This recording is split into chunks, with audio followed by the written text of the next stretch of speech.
Hello everyone, it's me Eunice Gaur and today I'm going to explain chapter 2 Atmosphere of Geography. So before starting the video, if you have not subscribed to me yet then please subscribe for more study material. So now let's get started. Greenhouse effect and global warming. As you have already read in this chapter, the rays of the sun heat up the earth surface during the day. जैसे हमने पहले chapter में पढ़ा कि जो सन की जो raise होती है वो अर्थ की सरफेस को गर्म बना देती है दिन में. सो अर्थ अपने आप को ठंडा करती है रात को. अपनी जो हीट होती है वो टेरिशियल रेडिएशन की फॉर्म में उसको बाहर निकाल कर जो इसकी कुछ हीट होती है अर्थ की वो ग्रीन हाउस गैसेज अपने अंदर एब्जॉर्ब कर लेती हैं. इसलिए वो आउटर स्पेस में नहीं जाती ये heat. So this prevents the earth from becoming excessively cold at night. इसलिए जो अर्थ होती है वो बहुत ज़्यादा ठंडी नहीं होती है. This is known as greenhouse effect और इसी सारे प्रोसेस को ग्रीन हाउस इफेक्ट कहा जाता है. Over the years, the heat trapping gases called greenhouse gases GHGs have increased in the atmosphere. कि इन सालों में हीट ट्रैपिंग गैसेस जो कि है ग्रीन हाउस गैसेस वो एटमॉस्फेयर में बहुत इंक्रीज हो गई हैं. इसलिए जो प्लानट है वो गर्म होता जा रहा है. In addition to carbon dioxide water vapour these gases also include methane nitrous oxide and ozone. So ये सारी गैसेज ग्रीन हाउस गैसेज हैं.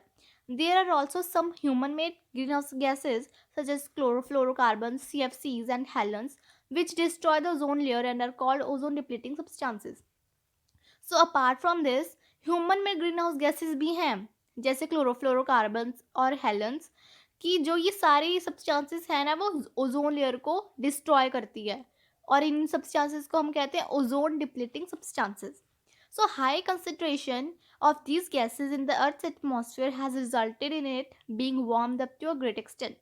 So ये जो gases हैं वो बहुत ज़्यादा हो गई हैं एटमॉस्फेयर में. इसलिए इन्होंने क्या रिजल्ट किया है कि वार्म्ड अप ये एटमॉस्फेयर को इन्होंने बहुत हद तक गर्म कर दिया है. It has led to gradual rise in global temperature. Global temperature भी ग्रेजुअली स्लोली राइज कर रहे हैं which is refer to as global warming. इसी को ही ग्लोबल वार्मिंग कहा जाता है. तो ये तो थे greenhouse effect and global warming. Now causes of global warming.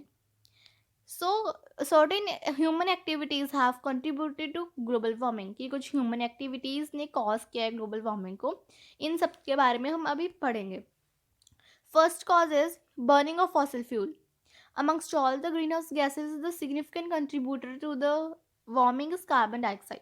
कि among the all green house gases सबसे ज़्यादा कंट्रीब्यूटर कार्बन डाइऑक्साइड है जो कि बहुत ज़्यादा क्वांटिटी में रिलीज़ होती है जब फॉसिल फ्यूल्स बर्न किए जाते हैं जैसे कि कोल एंड पेट्रोलियम. चाहे ये इंडस्ट्रीज़ में पावर प्लांट्स में या व्हीकुलर ट्रैफिक इन सब से एक ही चीज़ निकलती है वो है carbon dioxide. These changes have been noticed since the industrial revolution.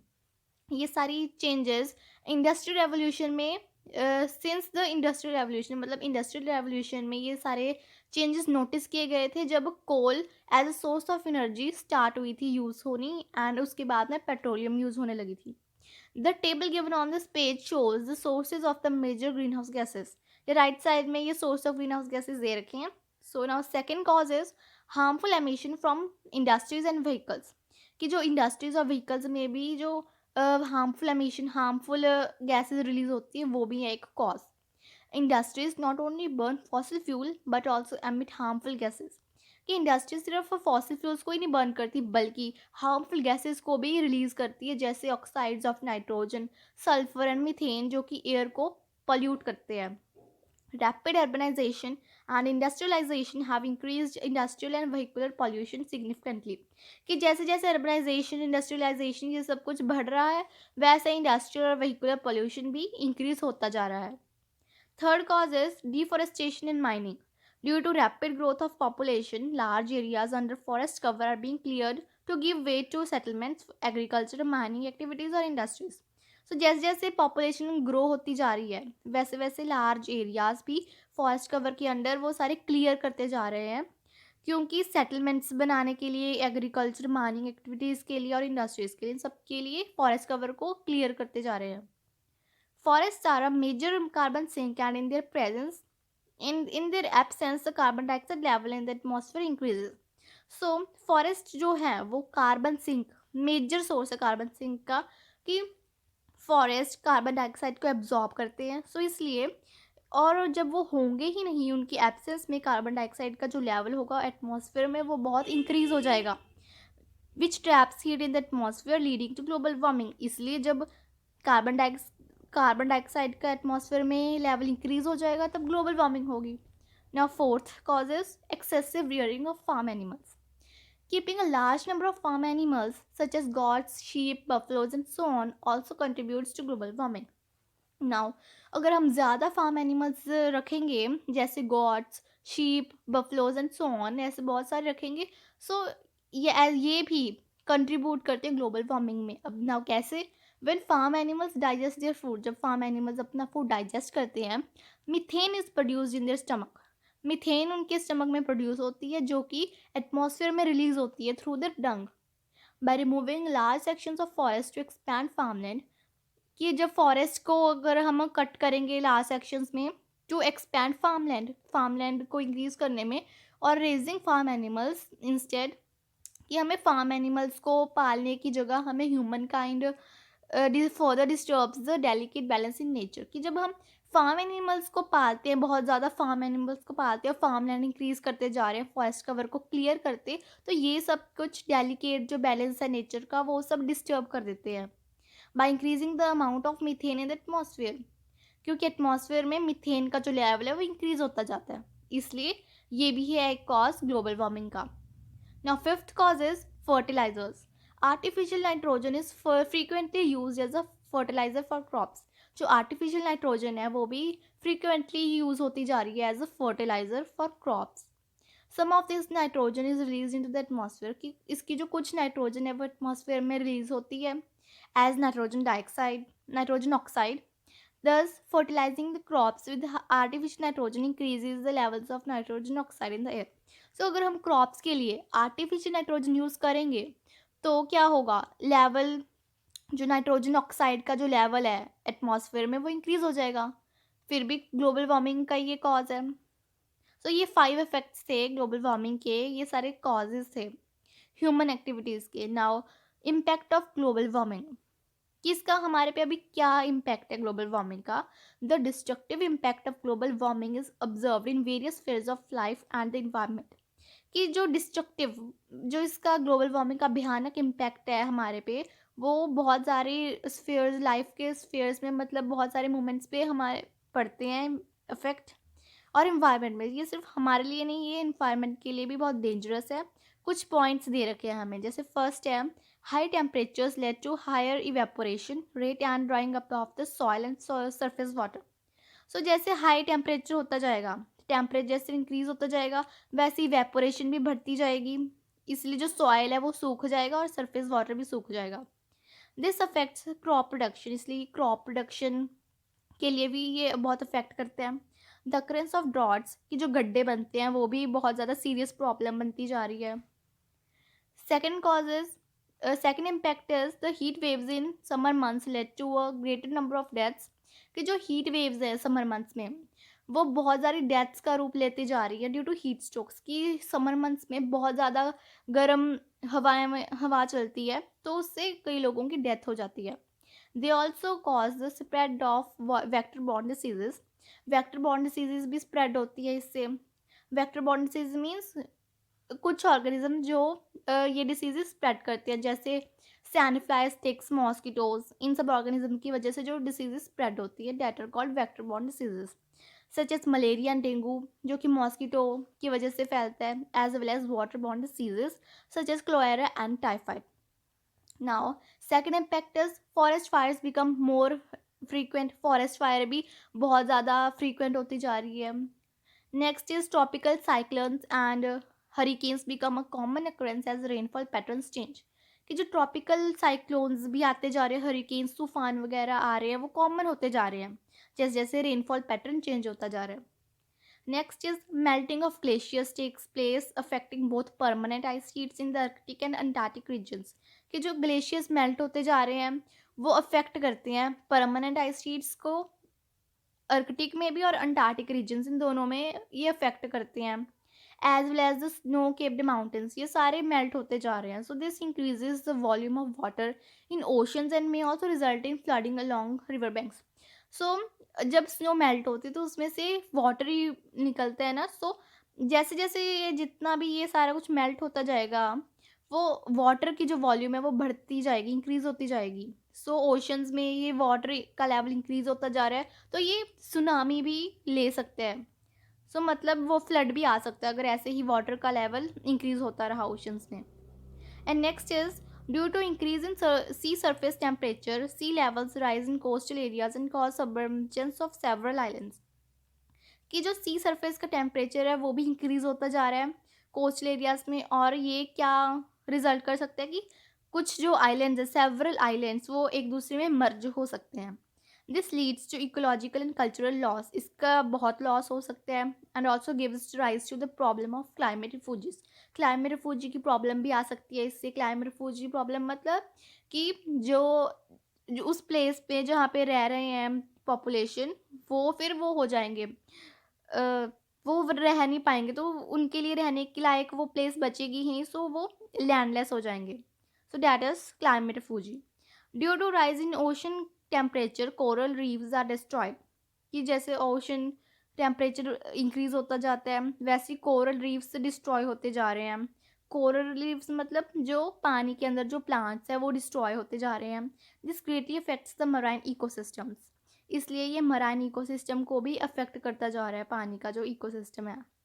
It is also predicted that more than 1 million species will experience loss of habitat and will gradually become endangered and extinct, कि ऐसा भी predict लगाया जा रहा है कि 1 million से भी ज़्यादा स्पीशीज़ हैबिटेट मतलब अपने जो घर का है जो एक्सपीरियंस लॉस कर देंगी अपनी हैबिटेट को, और ग्रेजुअली स्लोली स्लोली अब एंडेंजर्ड हो जाएंगी और फिर एक्सटिंक्ट मतलब विलुप्त हो जाएंगी। Now ways to reduce global warming, कि हमें अभी इतने सारे इम्पैक्ट हमने पढ़े हैं तो इसको हमें रिड्यूस करना चाहिए ग्लोबल वार्मिंग को, ताकि ये हमें ना एक्सपीरियंस करना पड़े। तो इनके लिए हमें वेज हमने कौन कौन से ही लेने चाहिए। In order to foster equilibrium in our environment and reduce the impact of global warming, certain measures need to be taken up world wide, some of this include the following. तो अभी ये सारे दे रखे हैं points. First is we need to decrease the emission of greenhouse gases by reducing the burning of fossil fuels such as coal and petroleum। कि हमें green house gases का जो एमिशन है रिलीज होती जा रही है जो ग्रीन हाउस गैसेज, वो हमें रिड्यूस करना चाहिए। कैसे? बर्निंग ऑफ फॉसिल फ्यूल्स को हमें रिड्यूस करना चाहिए, जैसे कोल एंड पेट्रोलियम, इनको हमें कम से कम बर्न करना चाहिए। इंस्टेड इनके बजाय हमें रेन्यूएबल सोर्सेज पे स्विच ओवर होना चाहिए, जैसे wind, sun, water and tides, इन सबको हमें यूज़ करना चाहिए। They are not only cheap, क्योंकि ये सिर्फ सस्ते और ज़्यादा ही नहीं बल्कि ये नॉन पोल्यूटिंग भी हैं। ये ग्रीन होते हैं जो हमारे इन्वायरमेंट के लिए हमारे लिए सेफ़ हैं। Second is by planting more trees to increase forest cover, कि जो हम अगर हम ज़्यादा से ज़्यादा लगाएंगे फॉरेस्ट कवर को इंक्रीज करने के लिए, we can reduce excessive release of carbon dioxide in the air, इससे तो इसकी वजह से कार्बन डाइऑक्साइड का लेवल डिक्रीज हो सकता है। The government also distributes free saplings और organises afforestation programmes to spread awareness regarding the beneficial effects of trees. तो गवर्नमेंट भी इसको ये लेती है, रिड्यूस करती है। वे कैसे? गवर्नमेंट फ्री सैपलिंग्स डिस्ट्रीब्यूट करती है, एफॉरेस्टेशन प्रोग्राम्स चलाती है, ताकि ज़्यादा से ज़्यादा लोगों में अवेयरनेस आ सके बेनिफिशियल इफेक्ट्स ऑफ ट्रीज़ की, ट्रीज़ के बारे में ये ज़्यादा से ज़्यादा जाने कि वो कितने बेनिफिशियल है हमारे लिए। Third is we should switch to eco friendly cars and gadgets, कि हमें इको फ्रेंडली कार्स और गैजेट्स चलाने चाहिए। For example cars that run on electricity rather than fossil fuels are becoming popular all over the world. मतलब हमें electric cars को भी use करना चाहिए ताकि फॉसिल फ्यूल का जो एमिशन है वो कम हो सके। Incandescent light bulb should be replaced by CFL bulbs, कि जो हमारी जो इनकैंडेसेंट लाइट बल्ब्स हैं वो CFL बल्ब्स के साथ रिप्लेस हो जाने चाहिए। क्योंकि जो CFL बल्ब्स हैं वो एनर्जी कम कंज्यूम करते हैं as compared to incandescent bulbs. Fourth is we can save electricity and reduce global warming by turning off electrical gadgets such as lights, fans, air conditioners, television, and computer when we do not intend to use them। So electricity हम save कर सकते हैं और reduce कर सकते हैं global warming को। कैसे? कि जब हम इलेक्ट्रिकल गैजेट्स को हम बंद कर सकते हैं, जब हमें उनको नहीं चलाना है, जैसे लाइट्स बंद कर सकते हैं टाइम पे, fans, air conditioners etcetera. Fifth, effort should be made to hasten the development of green cities or eco cities। So efforts बना हमें लेने चाहिए ज़्यादा से ज़्यादा कि ग्रीन सिटीज़ और इको सिटीज़ को बनाने के लिए। ये सिटीज़ एक अर्बन एरियाज़ होती हैं जो कि पूरे दुनिया में इन्वायरमेंटल इम्पैक्ट्स को कम कर रही हैं by reducing waste, encouraging recycling, lowering emission levels as well as reducing levels of air, water and soil pollution. तो ये सब मेजर्स ले रही हैं वो सिटीज़ अर्बन एरियाज़ में। So some notable green cities, तो इनकी ही एग्जांपल्स, ये ग्रीन सिटीज़ की एग्जांपल्स हैं जैसे Copenhagen, Amsterdam, Stockholm, Vancouver, London, Berlin, New York, Singapore, Helsinki and Oslo. So ये सारी जो सिटीज़ हैं ये ग्रीन सिटीज़ हैं जो कि ये एफर्ट्स ले रही हैं।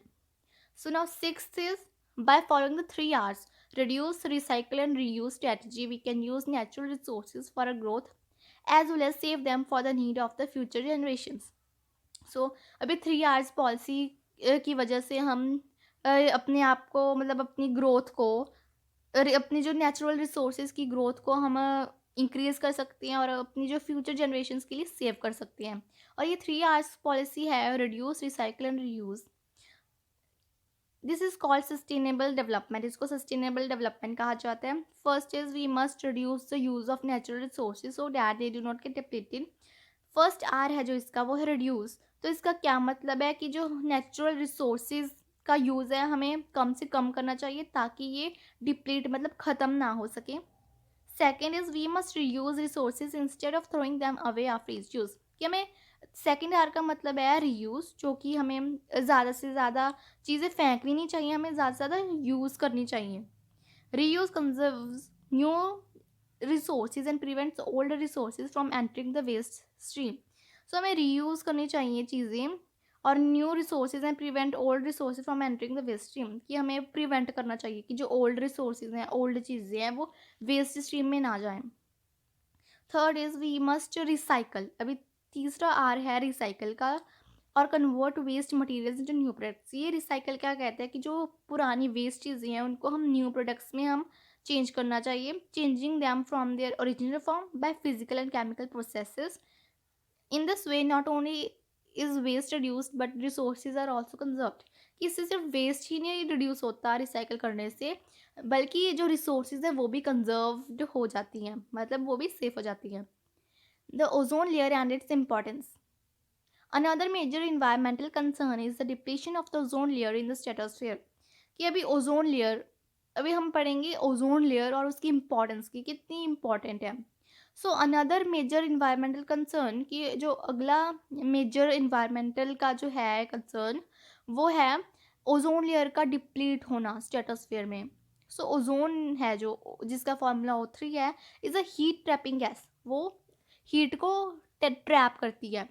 Ozone in the stratosphere acts as a shield, ozone है वो स्ट्रेटोस्फेयर में होती है और वो एक एक्ट एज अ शील्ड, एक शील्ड की तरह काम करती है। कैसे करती है, जो वो यूवी रेज होती है ना, अल्ट्रा वायलेट रेज, उसको ट्रैप करती है और वो अर्थ की सरफेस तक ना पहुंचे, इसलिए वो अपने अंदर अब्जॉर्ब कर लेती है। और अल्ट्रा वायलेट रेज एक ऐसी रेज होती हैं जो कि हमारे लिए बहुत ज़्यादा हार्मफुल है। वो सन की रेज होती हैं हार्मफुल रेज, क्योंकि वो अगर वो हमारे में आ जाए, मतलब अर्थ की सरफेस को अगर हो जाए तो क्या होगा, ये हमारे लिए बहुत मतलब हार्मफुल है। स्किन कैंसर हो सकता है इससे, कैटरेक्ट हो सकता है, और ये हार्म एग्रीकल्चरल प्रोडक्शन, ये एग्रीकल्चर के लिए भी बहुत हार्मफुल है। दस ozone in the stratospheric layer is a useful gas. So stratosphere layer में जो ओजोन है वो बहुत यूजफुल गैस है। Now causes of depletion of ozone layer, कि अभी क्या कॉजेज हो रही हैं, कि मतलब क्या ओजोन लेयर को डिप्लीट करने में क्या कॉजेज हो रही हैं। Now certain human activities release chlorofluorocarbons and other harmful chemicals that destroy the beneficial ozone layer. So जैसे ग्लोबल वार्मिंग के लिए भी ह्यूमन एक्टिविटीज़ कॉज करते थे, वैसे ही ओजोन लेयर को डिप्लीट करने में भी ह्यूमन एक्टिविटीज़ ही कॉज करती है। कैसे, वो क्लोरोफ्लोरोकार्बन रिलीज करते जा रहे हैं एंड अदर हार्मफुल केमिकल्स भी रिलीज करते जा रहे हैं जो हमारे बेनिफिशियल ओजोन लेयर को डिस्ट्रॉय करते जा रहे हैं। Ozone depleting substances contain chlorine, जो ओजोन डिप्लीटिंग सब्सटेंसेस होती हैं उनमें क्लोरीन होते हैं जो कि ओजोन को स्ट्राइक करते हैं और स्प्लिट्स इट अपार्ट, कि उसको अलग कर देता है ओजोन लेयर को। Thus they are a major cause behind the thinning of the ozone layer. इसलिए ये सबसे बड़ा कॉज है ओजोन लेयर का जो थिन होते जा रहा है, इसके लिए ये सबसे बड़ा कॉज है। Now chlorofluorocarbons. Chlorofluorocarbons refer to fridge, कि फ्रिज में जैसे जो गैस फ्रिज में होती है, एयर कंडीशन में होती है, वो सारी गैसेस क्लोरोफ्लोरोकार्बन्स ही होती हैं। Chlorofluorocarbons are far less abundant than carbon dioxide, but they are 10,000 times more powerful than as a greenhouse gas and can remain in the atmosphere for around 100 years or more.